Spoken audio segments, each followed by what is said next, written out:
প্রিয় বন্ধুরা, আসসালামু আলাইকুম। চলে আসলাম আবার আপনাদের জন্য নতুন আরেকটি ব্লগ ভিডিও নিয়ে। আজকে চলে আসলাম মরিচা ইউনিয়নের বালিদ্যার বাজারের পাশেই রাইসা নার্সারিতে।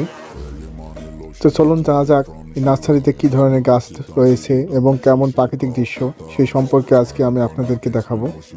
চলে আসার পরে দেখতে পারলাম নার্সারির মালিক মোহাম্মদ আশরাফুল আলম স্বপন ভাইটি এখানে নেই। তার আরেকজন ভাই রয়েছিল, তাকে বললাম ভাই আপনাদের নার্সারিটা একটু ঘুরে দেখবো। ভাই বললো আচ্ছা ঠিক আছে, ঘুরে দেখেন, সমস্যা নেই। আমি জিজ্ঞাসা করলাম ভাই কোথায়, বললো ভাই নেই, বাইরে গিয়েছে। তো এসেই দেখতে পেলাম অনেক ধরনের ফুল গাছ এবং গাছের চারা। বেশ ভালোই লাগলো। প্রাকৃতিক দৃশ্য এবং মনোরম দৃশ্য দেখে আমার মনটি জুড়িয়ে গেল।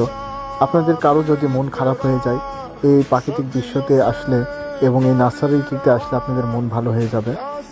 এখানকার গাছগুলো অনেক সুন্দর এবং তরতাজা।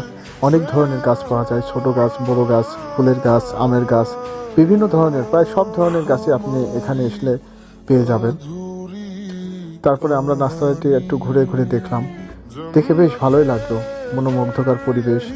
অনেকগুলো ফুল ধরেছিল, গোলাপ ফুল, অনেক ধরনের ফুল এখানে রয়েছিল। ফুল গাছও রয়েছে, সব ধরনের গাছ রয়েছে। আশা করি আপনার কাঙ্ক্ষিত গাছটি এখানে আসলে পেয়ে যাবেন।